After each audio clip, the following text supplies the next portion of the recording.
Apat na lugar sa bansa nakapagtala ng heat index o damang init na nasa danger level. Delikado dahil posibleng magdulot ng heat cramps o pananakit ng kalamnan. Pinakamataas diyan ang 43 degrees Celsius na naitala sa San Jose, Occidental Mindoro at Pili, Camarines Sur.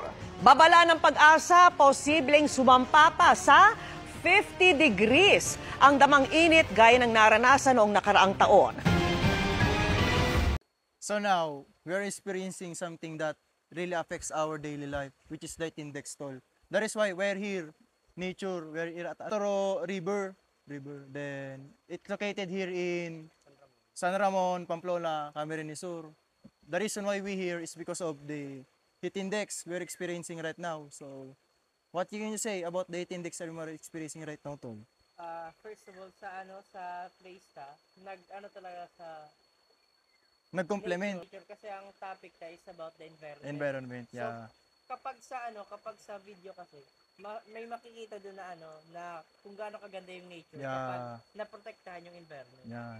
Kaya yun lang sa about sa place. Sa Playsta. Aside sa heat index, grabe na talaga. Isipin mo, Yeah. palang, mag-aalas 7 pa lang masakit na yung Init, yeah. talagang maapdi na. Tapos, kapag yung mga dating activity natin na like yung mga bata kapag alas 8 naglalaro pa yan, alas 9 or kaya kahit nga tanghali naglalaro pa yan eh. Kaso, ngayon sobrang init na. Kahit mga 10 minutes ka lang sa labas, talagang parang may heat stroke na eh. Yan. Kaya yun, grabe talaga epekto ng ng heat index. Lalo na kung yung sa mga tao pa lang sa community. Yun sa Ikaw, Tol, bilang estudyante, anong masasabi mo, Tol, sa asynchronous na ipinatupad ng ating eskwelahan, which is the CBCUA Pasakaw Campus? Bilang estudyante, mainit talaga. Di natin kinakaya yung pakiramdam na nag-aaral ka, na sobrang init sa loob ng paaralan. Ikaw, Tol, anong masasabi mo, Tol? Sa akin lang naman, bilang estudyante, mas maganda sana kung nasa paaralan. Kaso nga lang, heat index nga, tapos based na din sa campus natin na synchronous na lang. Kaya wala tayong magagawa. Kaya dito na lang tayo para iwas na din sa heat stroke. Yeah. Tapos nagkaroon din ng meeting lahat ng ating ng faculty, the instructor, also the campus administration na once the heat index occurred when 40 degrees Celsius plus, automatic synchronous, that's good din para maiwasan yung risk sa estudyante. Kahit nasa aircon sila, once na lumabas, pupunta sa classroom, mainit pa din. Grabe talaga. Yan. Di lang naman sa eskwelahan, Tol. Also din sa economic. Lalong-lalo na, the electricity. Dati, yung kilowatt, halos 13 pesos lang. I don't know right now if nasa 15 to plus na. Also, way of life. Paano yung mga nagtatrabaho? Mga laborers, mga karpintero, yung mga nagtitinda sa gilid ng daan. Farmers, lalo na.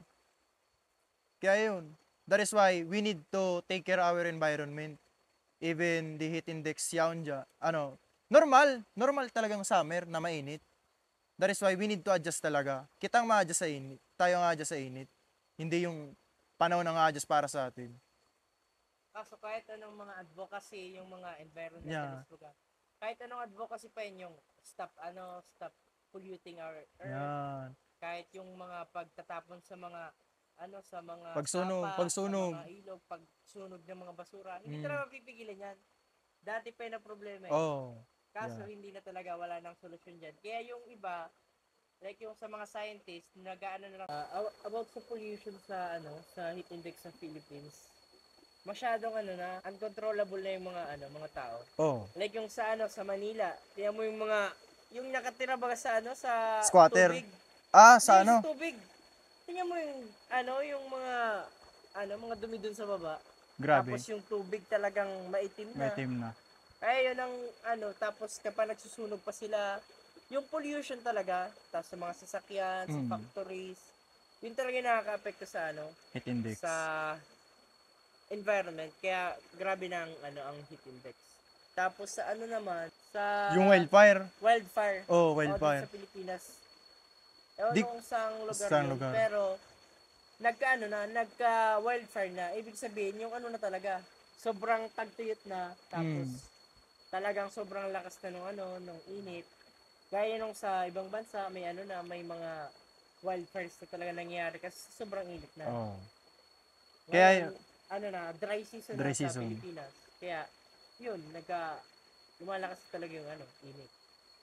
So behind this, this podcast also significance about the environment we have right now na crucial na, nasa risk na as of now, nasa critical na. Kainit na nun, hindi lang tayo nainitan, pati mga hayop, mga tinanim, mga puno natin. Yan, that is why na need natin talagang, we need to take an action to protect and conserve our environment na dapat naman talagang pag-ingatan bilang tao, tsaka responsibilidad yun bilang mamamayan. Kaya yun, madaming paraan para masolusyonan to.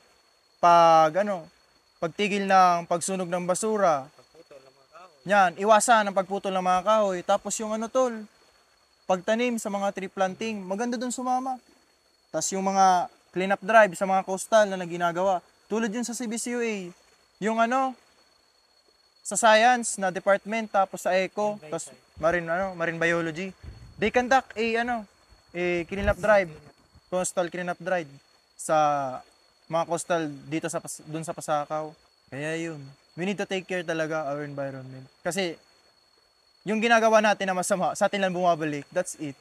Tapos yung sa mga, kahit yung inflation, connected siya sa Inflation. Kasi kapag nagtatanim ka ng ng mga gulay, mga kung anong pwede maibenta, kapag sobrang init, hindi talaga yan pwedeng, hindi man siya mamamatay, pero Malnourished. Okay. Sabi tiridugan.